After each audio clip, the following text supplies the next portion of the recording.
Hi යාළුවනේ. අද වෙසක් දවස. ඉතින් මමයි අයියයි දෙන්නම අද දන්සල් වඳින්න යන්න ඔය උදේ 10 මාට විතර පිටත් වුණා. අපි ඉස්සෙල්ලාම ගියේ වැලිවේරිය පැත්තට. බලන්නකෝ අපිට මොන වගේ දන්සල්ද හම්බුනේ කියලා ඉස්සරහට. දිලෙන් ඔබේ ගුණම වෙන්දින් ඔබේ දම්සා. ඔන්න අපිට ඉස්සලාම හම්බුණු දන්සල අයිස්ක්‍රීම් දන්සලක්. ඉතින් අපි ඕකෙන් ගොඩක් අයිස්ක්‍රීම් කෑවා. ඔය තියෙන්නේ දෙකටෙන පන්සල. දෙකටෙන බෝධිය කියලා කියනවා ගොඩක් අය. ඉතින් බයික් එකේ යන ගමන්ම ඒ බෝධියටත් අඳගෙනම තමයි ගියේ උතනින්.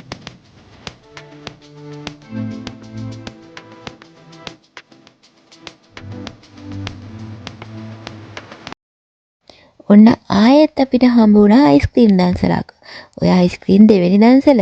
අපි දෙවෙනියට කෑව දන්සල නැත්තම් මගදිකට තව අයිස්ක්‍රීම් දන්සල තිබුණා. ඉතින් අපි උතනින් අයිස්ක්‍රීම් 3ක් 4ක්ම කෑවා. ඔන්න දැන් අපි දවල්ට උදේ ගිහිල්ලා ඇවිල්ලා දවල් වෙලා අපේ ගෙදර තාත්තටත් එක්කම දන්සලෙන් බත් ගෙනාවා. ඔය දැන් අපේ තාත්තා කන ගමන් ඉන්නේ. ගොඩක් රහයි ඔය කෑම එක නම්. ඕක තිබුණා පරිප්පු, සොයා මීට්, මිරිසුයි පපඩනුයි, තව අඹ තිබුණාද කොහෙද? ඒක නම් මාර රහයි ඈ. ඔන්න දැන් අපි ආයෙත් ගෙදරින් පිටත් වුණා. 4 මාට විතර ඔය ඇවිල්ලා රෑ වෙලා ටිකක් 6 පහු වෙලා අපි ආපහු ඉතින් යනවා රෑට මගදිගේ තියෙන ලස්සන කූඩු ලයිට් ඒවත් බලාගෙන රෑටත් දන්සලකින් කණ්ඩායම ඔය යන්නේ. ඔය හේනගම ඉඳලා අපි යන ගමන්. ඔය හේනගමින් ඉස්සරහට යන ගමන්. එතකොට දැන් ඉතින් ඔය කපල්ස් යන බයික් වල එතකොට යාළුවෝ තව යනවා. අම්බෝ ඉතින් රෑට ඉතින් පාර දෙපැත්ත වෙනම ලස්සනක් තමයි තියෙන්නේ. අපි ඉතින් ඒ ලස්සන බලාගෙන ඔයාලටත් පෙන්වන්න වීඩියෝ එකකුත් ගත්තා. ඉතින් බලන්නකො චුට්ටක් පාර දෙපැත්ත ලස්සනයිද කියලා වෙලා. දිලෙන් ඔබේ ගුණම වෙන්දින් ඔබේ දම්සා වදින් වදින් ඔබ පාදේ තිලුවක බුදු සමි. ඔතන පන්සලක් තමයි තිබුණේ. ඒ පන්සල ළඟ ලස්සනට සරසලා තිබුණා. ඉතින් අපිට තාම රෑට කන්න දන්සලක් හම්බුන්නේ නැහැ. ඔන්න ඔතනදී අපිට නම් කෝපි දන්සලක් හම්බුණා. අපිට කෝපි දන්සල් මගදී හම්බුණා. ඒ වුණාට අපි හැම එකකින්ම නතර කරේ නැහැ. අපිට ඉතින් ඔක්කොම කෝපි බොන්නත් බෑනේ. ඉතින් අපි දෙකක් තුනක් වගේ තමයි කෝපි බිව්වේ. චූටි බබෙක් ඇවිල්ලා තමයි අපිට කෝපි ඇල්ලුවේ. අපි ඉතින් එතනත් වීඩියෝ කරගත්තා. බලන්නකෝ. කෝපත් තරයි යනවා. ඔන්න තියෙනවා බාර දෙපැත්තේ ලස්සන. ඉතින් සමහරක් අයට වෙසක් බලන්න යන්න බැරි වෙලත් ඉන්නවනේ. සමහරක් අය දුකෙන් ඇතිනේ වෙසක් බලන්න යන්න බැරි වුණා කියලා වෙලා. ඉතින් අපි බයික් එකෙන් යන ගමන් ඒ අයට තමයි මේ වීඩියෝ එක කරේ. බයික් එකකින් යන ගමන් වෙසක් කොහොමද පේන්නේ කියලා වෙලා ඔයාලට බලන්න පුළුවන්.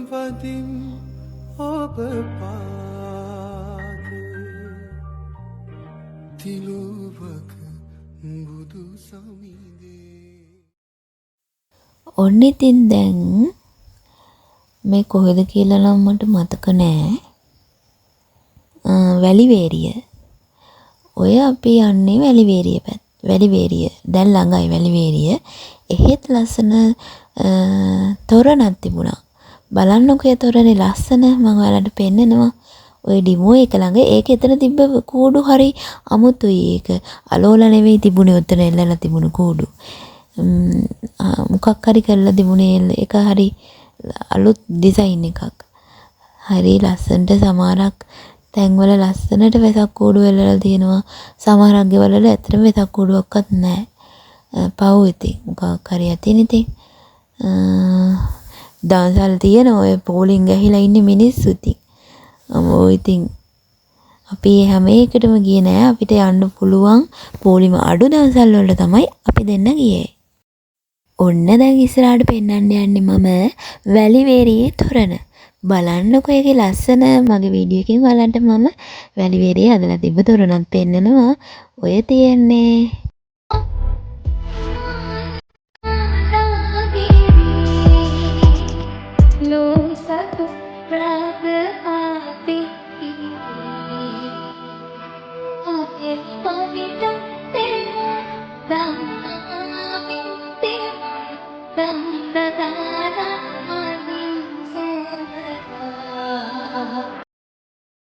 ඉතින් බලන්නකෝ උතන හරිම ලොකු සෙනඟක් හිටියා වාහන තදබදේ තිබුණා අපිට ගොඩක් වෙලා ඉන්න බැරුව ගියා. ඉතින් මට ගන්න පුළුවන් ටික මම ඔයාලටත් පෙන්වන්න ගත්තා.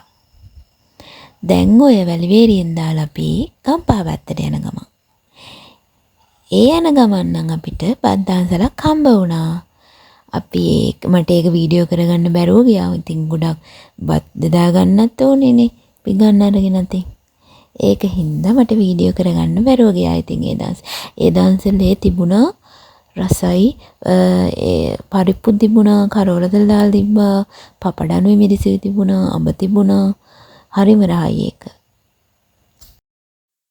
ඉතින් මට මොහොතකට හිතුණා මේ පවුල දැක්කහම සමහර අය වාහනවල යනවා, බයික් වල යනවා, වාහනවලුත් ලොකු පොඩි ඒ වගේ වාහන බෙදලා තියෙනවා. සමහර අය ෆුට් සයිකල් වල යනවා, මොටර් බයික් වල යනවා, ට්‍රී වීල් වල යනවා, කාර් වල යනවා. සමහර අය තමන්ගේ කකුල් දෙකෙන් ඇවිදලා යනවා. ඉතින් බලන්නකො නේද ඒකෙත් හැටි. ඔන්න ඉතින් පාරවල් වල මේ වෙනකොටත් ලොකු පිරිසක් යනවා. ඇත්තටම කිව්වොත් හැමතැනම ට්‍රැෆික්. ඒ වගේම අපිට හම්බ වුණා එද්දී වාහන දෙකක් එකට හැප්පිලා තියෙනවා. මිනිසුන්ට නම් කිසිම කරදරයක් නැහැ. අපි ඊළඟ දවසේ දැන් හෙට දවසෙත් යනවනේ මේ අද 30නේ. මිනිස්සු ඒ වගේම මම ඔයාලා හැමෝටම කියනවා පාරේ වෙසක් බලන්න යද්දි විතරක් නෙමෙයි හැම දවසකම වාහනවල යද්දි හිමීට පරිස්සමට යන්න ඕනේ. මේ දවස්වල කොහොමත් වාහන වැඩිනේ හින්දා පොඩ්ඩක් වේගය අඩු කරලා හිමීට යන තරමට අපේ ඇඟටත් හොඳයි අනිත් අයටත් හොඳයි.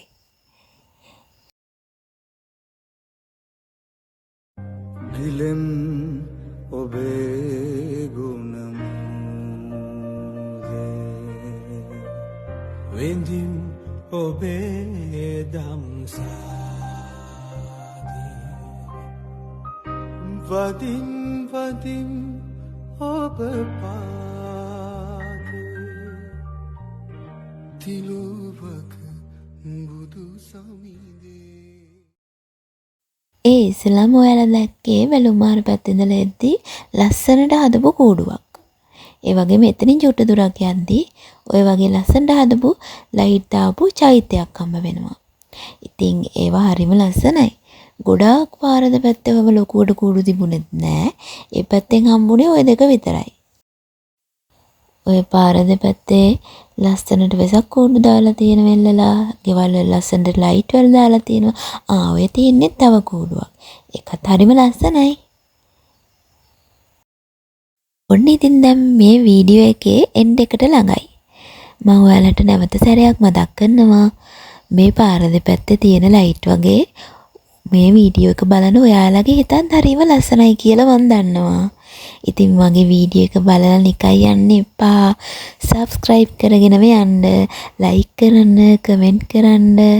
ඉතින් මම ඔයාලට ගෙනාවේ අද බයික් එකකින් යනකොට වෙසක් බලන්න යනකොට බයික් එකකින් පාර දෙපැත්ත කොහොමද අපිට පේන විදිය කියලා වෙලා තමයි මම ඔයාලට ගෙනාවේ. ඒ වගේම නැවතත් ආයේ හමු වෙමු.